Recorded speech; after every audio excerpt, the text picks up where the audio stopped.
Hello everybody, my name is GenVamp, and I have a special PSA for all of you. But before we get started on that, I want to introduce my new art, which is demonstrated on screen. In the middle, you see my GenVamp gaming logo, where my awesome bat logo has been turned into a controller. And, of course, there's my new logo that's in the bottom left corner, which is made for another one, which is, it was made for another specific design that I had made, the GenVamp storage unit logo, which is right here. This and the GenVamp gaming logo was, me and a friend of mine have made this.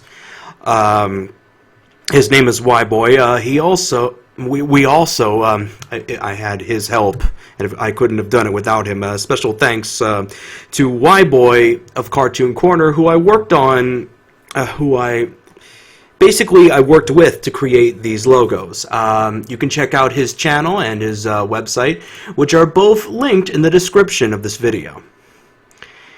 Anywho, so yeah, check out my gaming channel and the GenVamp storage unit. Both are linked below and on my gaming channel. Well, the storage unit one is.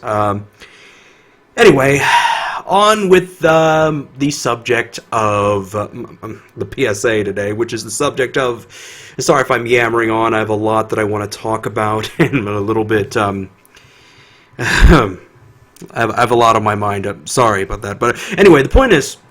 pre-ordering games. It's a big subject amongst the gaming community, gamers, and video game enthusiasts. Anyone who practically likes playing video games knows about pre-orders. They're always shoved in the faces of those who visit GameStop, and you could even check out their homepage, which clearly demonstrates all of that. Damn you, GameStop! You are always pushy with us, and devious in many other ways, as many gamers pretty much know, as of course there are bonuses with pre-orders, and they make some games worth it, while others not so much.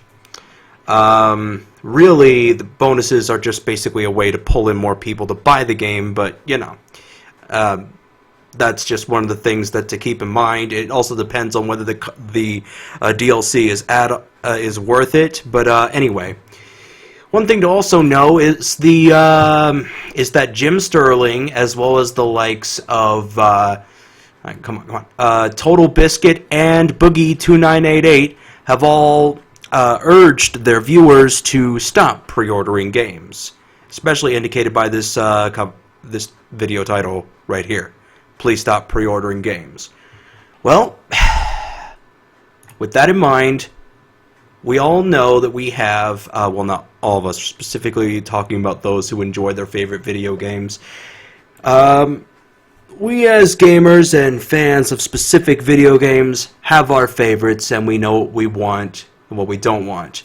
There is the Day 1 DLC bullshit that's always being brought to the table, and it's like we're basically sheeple. And they've come to basically feed us food or something, or they think of us as pigs. And the Day 1 DLC is obviously supposed to be like good food, but it's really not. It really just depends. But anyway, the Day 1 DLC bullshit is even with games like Forza 6. Right here. Let me see if I can get that to pull up more. So yeah. DLC is something we all have to, well, not all of us have to, we don't really have to, but they do make games more enjoyable. More cars means more replayability. Not everyone's going to be interested in something like Forza 6, but there are going to be people who want to play as the new cars, and there's going to be microtransactions involved, in which you, of course, buy additional currency to use in the game, when really... you don't exactly have to do that. At least I don't think it's the best, but it feels like a must considering you want to get new cars and stuff. I mean, there's a lot of things to keep in mind. The DLC for what was it? There's a lot of DLC, and usually when you see the words Day 1, it's supposed to mean that hold on, I'm trying to bring it up here. Day one usually means that it's, well, obviously, since it says day one, it means that we as people want to get our DLC on the day that the game comes out, right? Alright? That's a problem here because, according to which game developers are using, and I believe still use, the day one DLC as a way to get people to think they'll get the DLC for free, along with the $60 game that we bought. But I digress. It's really just a nuisance that should stop. I know that some games like Halo 5, as well as Assassin's Creed Syndicate and Rise of the Tomb Raider, all have dropped in price, including Batman Arkham Knight, which is a disappointment story-wise, but it has some cool aspects to it, despite some other disappointing factors. I won't go into those, but you know what I mean. A lot of people pretty much know already. Anyway, I personally want to say that I don't think pre-ordering is something that everyone needs to do. I'm going to stop pre-ordering games because, quite frankly, it feels a lot like the game developers and companies are trying to take advantage of people like me, the gaming demographic, to get them to buy our stuff, buy their stuff, just so that they can actually have, you know, how do I put it? So that they can basically have something to buy. I mean, so that they can actually sell their products, which is games. They do want DLCs. They do want to sell the DLC as well, but they feel that it would be best to have us, the gamers primarily, we gamers, the gaming community, they want us to actually pay for stuff like that. And I can safely say that people like Jim Sterling and TotalBiscuit are strongly against that sort of thing, and as well as Boogie2988, who, while their channels are linked in the description, they're basically against pre-ordering. And it really depends on what you're looking for, because some games are better on other consoles. Most games are better on PC, except for Arkham Knight. I think that Dead Island and Dead Island Riptide and sorry if I'm stuttering, as well as the likes of Dying Light, are all better on PC considering the mods. There are ways to get mods for games for console games and console versions of games. But the thing to know is that when you're trying to get mods for video games, there's going to be rules put in place by the likes of Sony and Microsoft, as well as other rules, especially all of which that have something to do, all of which, and what I'm trying to say is, sorry if I'm yammering, the point is, rules are something that people like Sony and Microsoft and other companies stick to. And when they put rules in place, they expect everyone to abide by them. I mean, it's already bad enough with Xbox One. People have been getting themselves kicked off of Xbox Live. And Blackbuster Critic has pointed this out. Even Black Bond, I believe, talks about it. Those are both really good people. That's Bond with a 0 replacing the O. Black Bond. And, of course, a lot of people know about him. I would show more more footage, as there's, I guess I could actually bring up some other stuff that would be of use. Let's see, what new releases are coming out. What new ones? What's going to be a hot seller? I know there's a lot. Of course, The Crew. But I mean, it's understandable that some games are going to be better on PC, some will not, but it all depends on what game you're looking at. And some games are pointless, like Lego Marvel's Avengers. Sorry if it sounds like I'm tying a lot together, but it's a big ordeal because really not all gamers are the same, and everyone has a different perspective on the subject matter, because some people prefer pre-ordering games to get the latest content. This may end up being good. Plants vs. Zombies Garden Warfare 2. Continuing on with more of the same. I don't know why they're making a sequel when it feels more like just an add-on to an existing game. But whatever, considering that you have to be online to play it, which is BS. Stupid DRM is in place. Ugh. But anyway, there's Street Fighter V, which does have some bonuses, like Cammy's new outfit. I'm guessing there will be more involved, especially with this game, which my friend James likes, Naruto Ultimate Ninja Storm 4.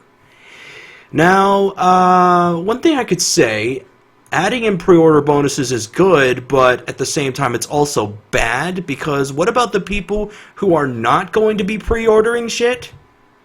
What about those people? What if there are a lot of people out there that aren't always going to have the money for everything, myself included. And when you take a look at a lot of games nowadays, they're $60. Really high up there. And it takes months and months until a game's price is dropped. I don't know the exact date, exact time frame as to how long it takes, but you get what I'm saying. It's bullshit. Pure and simple. Sorry if it seems like I'm, biting into this subject matter, but I am a vamp, so go figure. Anyway, the thing is, I don't think that pre-ordering is always the best choice. I mean, not everyone is going to have money for things.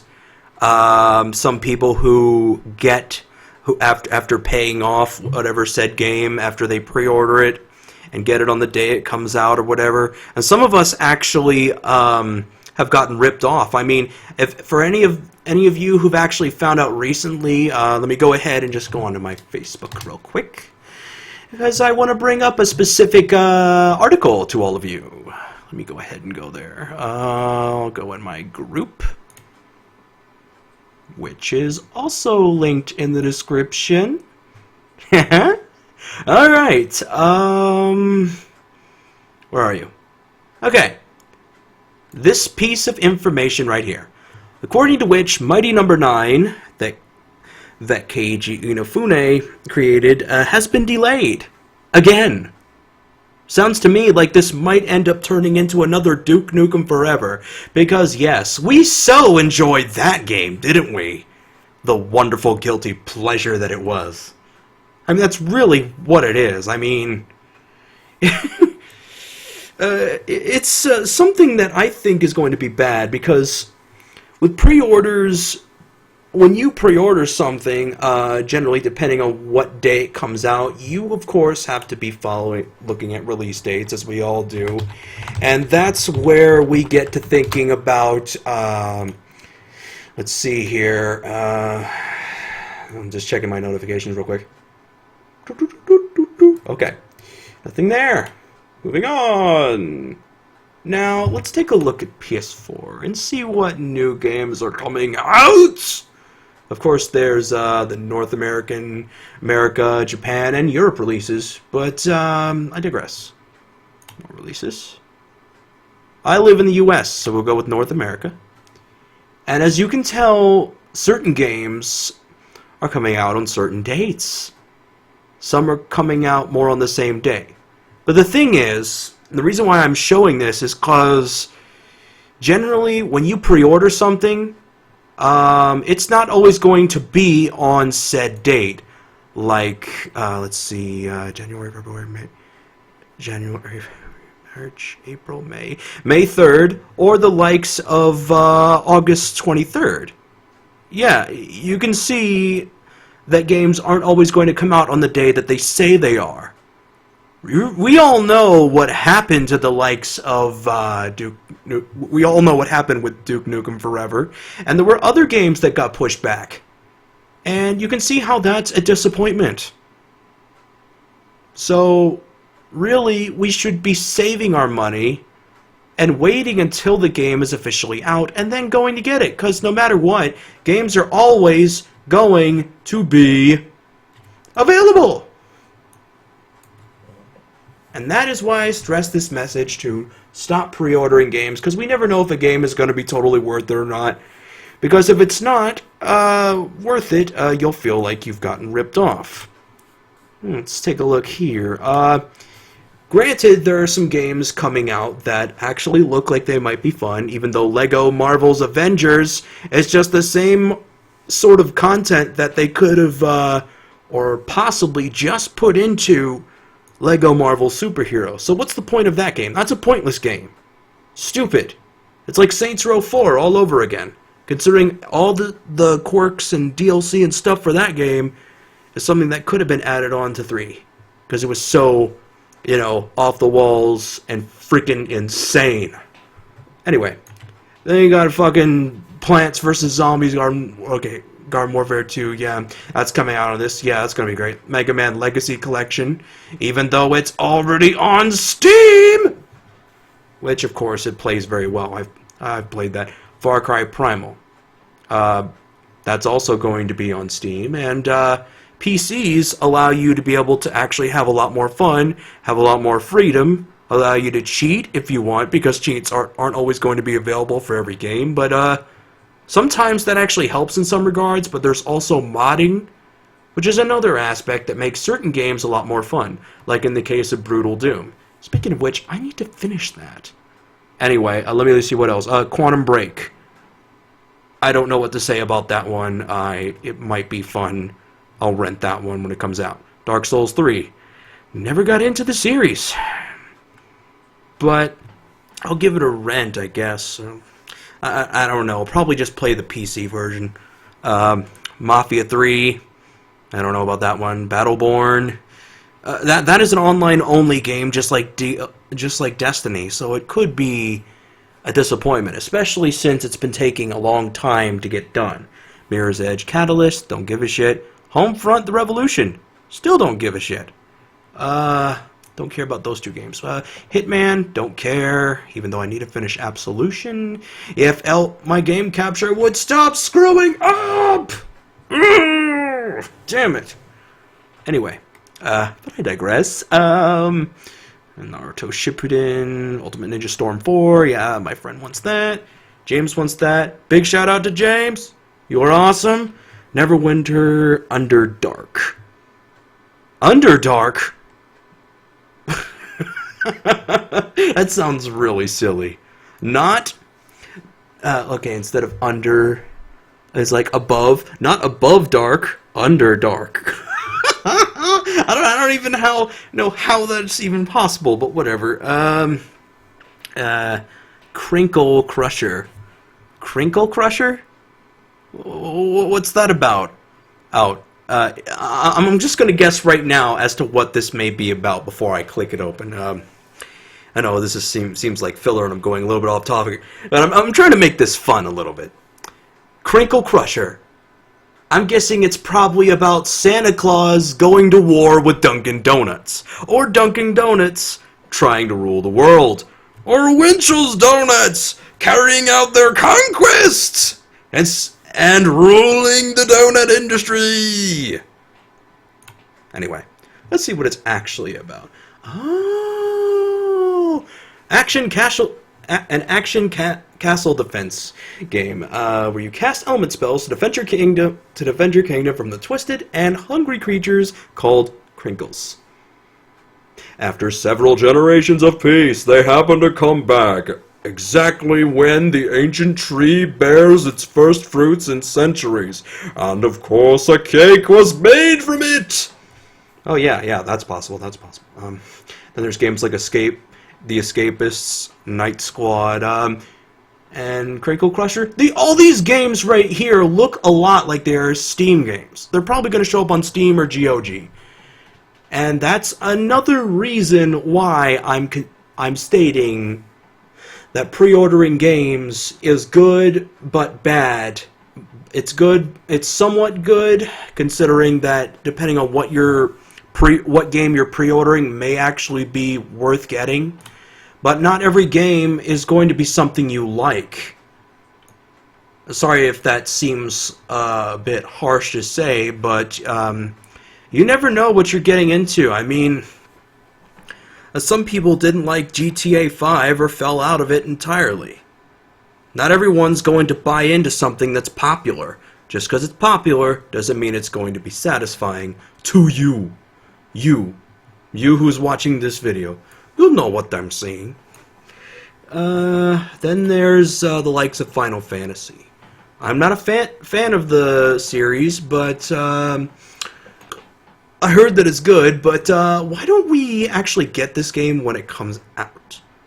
In fact, it's not coming out until the end of this year. It's probably going to get pushed back, but I don't really know. Never been into the series, but I'm guessing it might get better or whatnot.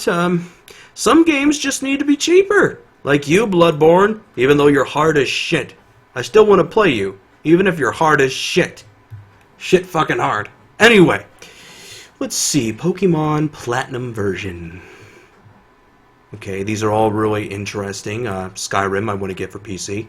Because it depends on what game you're playing. If you have difficulty with the game in one regard, you may... If you have difficulty with playing or getting access to goodies on the console version of one game, then you may go to the PC one. Or in Batman Arkham Knight's case, or Dead Rising 3's case, you're better off going with the likes of the Xbox One version.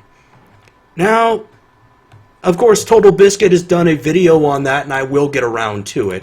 Sorry if it seems like I'm rambling, but the point is, when you buy a game, generally you should see if it's worth it or not. I mean, rent it first, but in some cases you can't. Or you could contact a friend and see if they have it or something like that. It's basically the point of pre-ordering is you have to try before you buy. In some cases you're going to be satisfied no matter what. But, yeah. Anywho. Another thing that I bring up is the subject involving games on Steam. Some games are worth it, like pretty much a lot that I have in my collection. Anyway, like I was saying, I have about 87 games, and some games are really worth it, like Nuclear Throne, even though it's hard as shit. No More Room in Hell, which I need to play. The Metal Slug games, Mechanic Escape. Just Cause 2 is better on PC, especially Gary's Mod. Gary's Mod! And then you have Freedom Planet, Final Doom, Far Cry 3 Blood Dragon, even though it's multi-platform. And then there's Fallout 4, which allows you to have fun, and mod, and have, as well as experience some other fun factors about Fallout 4. Including cheats! Making it easier to do playthroughs! Don't get me wrong, I really don't mind playing without cheats. And I only cheat in single player. Not against friends. Just remember that, people. Anywho, I don't cheat against other players. Only in single player do I do such a thing. If I did cheat with friends, it'd be to benefit them, but that's only in something like Saints Row 2, 3, or 4, considering that there's no multiplayer in them, just co-op. Somewhat of multiplayer, but not really. Anywho, Dead Rising 3. Dead Rising 3, like I've mentioned, is locked at 30 frames per second, which can cause... Wait, what was that? But... Dead Realm? How the heck is this? Is that horror multiplayer? I'll add that to my wish list and check it out later. Well, play it somehow. You know what I mean. A friend of mine might have it or something. Anyway, let's see. Dead Rising 3. Now, this game here, as you can tell, I don't know if you guys can see it right there, but the user reviews is mixed. That shows you something right there, doesn't it? It shows that it's not going to function well in terms of frame rate, and it will dip at times. 60 frame rates, 60 FPS is a lot better than 30 FPS. There are some people who disagree in that regard, but it's one thing to have more movement rather than lag and slow motion hindering the game's performance. And that same sort of issue has plagued Batman Arkham Knight. I'm just going to bring this up. I know people kind of already know that about this game, but this also got mixed reception. It's widely known. And that's pretty much the ordeal there. This thing you're going to have to keep in mind. Try before you buy. This even includes with pre-orders. You never know if something is going to be good enough or not, but yeah. I mean, Redbox and Gamefly, as well as other pay-to-play services, are in place. And there's also the likes, I mean, there's stuff like that that'll actually really help you get a hold of specific games. I will be linking those both down in the description as well. Considering that, yeah, you just try before you buy with pretty much any game. You never know if it's going to suck or be better in some regards. So, yeah, try before you buy, and sorry if I rambled, but I think that about covers it with the whole subject of pre-orders. I'm not going to do it anymore. I will try something out per se, sure, but I will not be pre-ordering any games. Primarily because no matter what you do, you're paying full price for the game. Whether you're paying full price for a game, regardless of whether you pre-order it or not. Because you have to pay it off after you pre-order it. Because they're not just going to give you it just because you put $5 or $10 down. So anywho, that's pretty much it. Thank you all for tuning in, and I will see you all in the next videos. Stay batty, my friends.